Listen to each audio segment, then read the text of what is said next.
দেখুন বন্ধুরা কতটা সুন্দর দেখতে লাগছে।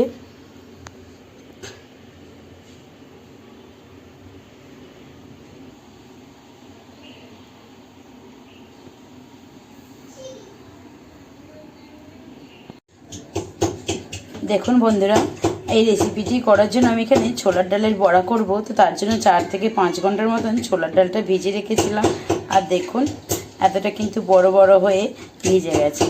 এরপর আমি এখানে মিক্সার জার নিয়ে নিয়েছি। মিক্সার জারেতে আমার একবার করলে হবে না, আমার মিক্সার জারটা একটু ছোটো মতন আছে।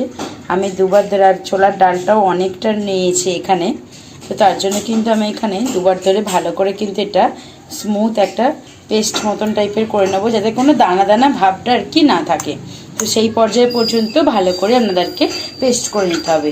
তো চলুন ভালো করে এবার কিন্তু পেস্ট করে নিই। পেস্ট করার সময় যদি বোঝেন যে অল্প জল দেবার প্রয়োজন আছে, তাহলে অবশ্যই কিন্তু জল একটু সামান্য দিয়ে পেস্ট করতে পারেন, তাতে কোনো অসুবিধা নেই। চলুন তাহলে পেস্ট করে নিই। বন্ধুরা ডালটা কিন্তু খুব ভালো করে পেস্ট করা হয়ে গেছে, একদমই দেখুন স্মুথ একদম পেস্ট তৈরি হয়ে গেছে। তো এই পর্যায়ে আমি এতে একটু লবণ, একটু হলুদ গুঁড়ো আর একটু সামান্য জিরে, গোটা জিরে আর কি আমি এতে দিয়ে দেব। এই যে দিচ্ছি লবণ, হলুদ গুঁড়ো, গোটা জিরে। এবার ভালো করে এটাকে ফেটিয়ে নেব। ভালো করে বন্ধুরা এটাকে খুব সুন্দর করে ফেটিয়ে নিতে হবে। এখানে কোনো থেকে 3 মিনিট মতন ফেটাবেন, তাহলে দেখবেন একটা কত ফাঁপালো একটা ফেপে ওঠে, একটা ফুলে উঠবে। বন্ধুরা দেখতেই পাচ্ছেন ফ্যাটাতে দেখুন কতটা আরও সুন্দর স্মুথ টাইপের হয়ে গেছে, আর কিন্তু কতটা ফুলেও উঠেছে, কত সুন্দর লাগছে। তো এইখানে কড়া বসিয়ে দিয়েছি, তেল দিয়ে দিয়েছি। এবার আস্তে আস্তে ছোট ছোট করে বড়ার আকারে কিন্তু আমি এই বড়াগুলো আস্তে আস্তে করে কিন্তু গ্যাসের ফ্লেমটা মিডিয়াম রেখে ভেজে নেব। চলুন তাহলে একটা একটা করে দেওয়া যাক।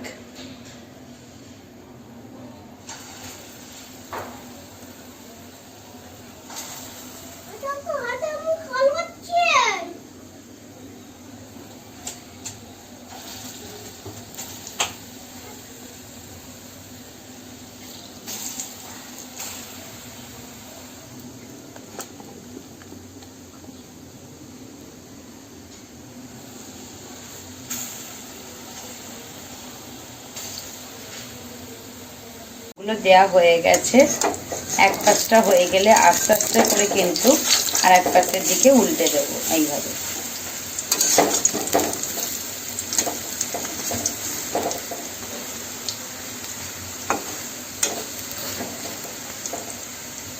খুব সুন্দর কালারটাও চেঞ্জ হয়ে গেছে এক পাশে। এবার সে একইভাবে আর এক পাশটা কিন্তু এবার সব আমার ভাজা হয়ে গেছে। দেখুন বন্ধুরা, এবার কিন্তু সব তুলে নেব। কিন্তু সব বড়াগুলো ভালো করে সুন্দর করে দেখুন ভাজা হয়ে গেছে, আর কতটা সুন্দর নরম হয়েছে দেখবেন বন্ধুরা। দেখুন দেখুন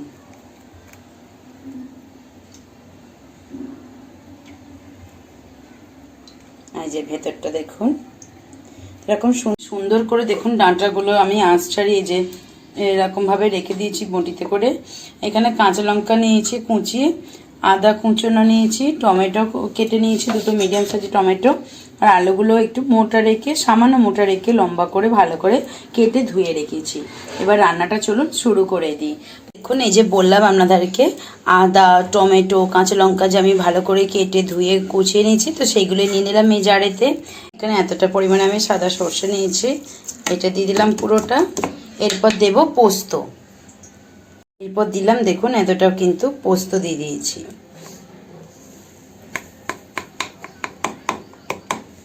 এরপর দেখুন বন্ধুরা সামান্য একটু জলটা দিয়ে দেবো, দিয়ে এবার মিক্সারে জারটার মুখটা দিয়ে দিলাম। এরপর একটা ভালো স্মুথ আমি পেস্ট বানিয়ে নেব। চলুন, কত সুন্দর একটা ভালো কিন্তু পেস্ট তৈরি করে নিয়েছি, দেখতেই পাচ্ছেন। এদিকে কিন্তু গরম হয়ে গেছে, আলুগুলো দিয়ে দিলাম।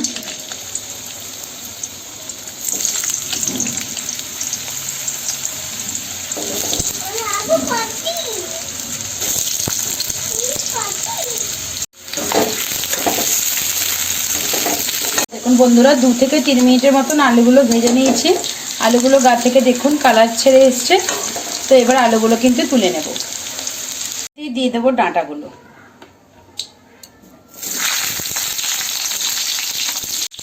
দেখুন বন্ধুরা ডাঁটাগুলো কিন্তু ভাজা হয়ে গেছে, তো ডাঁটাগুলো কিন্তু এবারে তুলে নেব। এবার বন্ধুরা ওই তেলেতেই আর একটু সামান্য আমি তেল দিয়ে দেবো।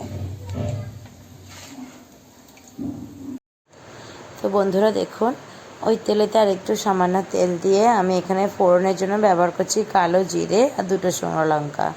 দেখুন শুকনো লঙ্কাটা ভাজা হয়ে গেল, এবারে কিন্তু দিয়ে দেব ওই যে পেস্ট করে রেখেছিলাম মশলাটা, সেই মশলাটা কিন্তু এখানে দিয়ে দিলাম। এই যে দেখুন মশলাটা দিয়ে দিলাম। এরপর মশলাটা ভালো করে কষিয়ে নেব, কাঁচা গন্ধটা যতক্ষণ না চলে যাচ্ছে, মানে 2 থেকে 3 মিনিট মতন মিডিয়াম ফ্লেমে রেখে কিন্তু কষিয়ে নেব। আর এতে আমি কিছু ওই যে রেগুলারই যে মশলা লঙ্কার গুঁড়ো, হলুদ গুঁড়ো, লবণ এইগুলোই দিয়ে দিলাম। আর ওই যে মিক্সারটা মশলাটা পেস্ট করে গেছিলাম ওটা ধুয়ে সামান্য একটু জল দিয়ে এবার ভালো করে এই গ্রেভিটা কিন্তু কষিয়ে নিতে হবে। তেল ছাড়া পর্যন্ত, তেলটা ভেসে ওঠা পর্যন্ত কিন্তু কষিয়ে নেব। দেখুন কত সুন্দর কালারটা লাগছে, আর নিরামিষ কিন্তু অপূর্ব সুন্দর হয়েছে রান্নাটা। আর দেখুন তেলটা ছেড়ে দিয়েছে, তেলটা ভেসে উঠেছে ওপর দিকে দেখুন তেলটা। তো আমি কিন্তু বেশি একদম যে অতিরিক্ত তেল দিয়েছি রান্নাতে তা আপনারা দেখতেই পেলেন। আর এখানে 2টো টমেটো আছে, তার জন্য কিন্তু গ্রেভিটা কিন্তু খুব একটা থিকনেস ব্যাপার এসেছে, কিন্তু খুব ভালো লাগছে। এই যে একদমই যেহেতু সম্পূর্ণ নিরামিষভাবে হচ্ছে, তাই কিন্তু পেঁয়াজ বা রসুন কিন্তু কোনো কিছু আমরা ব্যবহার করি না। যদিও এখন অনেকে বলে যে রসুনটা নাকি দেওয়া চলে, তবু আর কি আমি দিই না। এই যে দেখতেই পেলেন এবার ভালো করে ভেজে রাখা ডাঁটা এবং আলুটার সঙ্গে মশলাটা কিন্তু ভালো করে মিশিয়ে নিচ্ছি।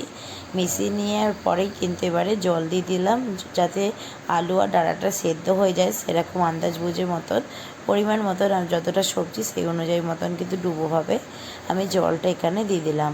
এবার গ্যাসের ফ্লেমটা হাই করে দিয়েছি। হাই করে দেওয়ার পর ঝোলটা কি ফুটে উঠেছে। এবার গ্যাসের ফ্লেমটা একদমই লো করে দেবো, লো করে দিয়ে চাপা দিয়ে রেখে দেবো, সেদ্ধ হওয়া পর্যন্ত ছেড়ে দেব। এবার দেখুন চাপাটা খুললাম, দেখুন কতটা জলটা টেনেও নিয়েছে, আর খুব ভালো করে কিন্তু এই দেখুন আলুটা ভেঙে আপনাদেরকে দেখালাম, খুব ভালো করে কিন্তু সেদ্ধ হয়ে গেছে। তো এই পর্যায়ে আমি দিয়ে দিচ্ছি কিন্তু ভেজে রাখা যে বড়া, ছোলার ডালের বড়াগুলো যে আমি ভেজে রেখেছিলাম সেই বড়াগুলোই কিন্তু আমি এখানে দিয়ে দিলাম।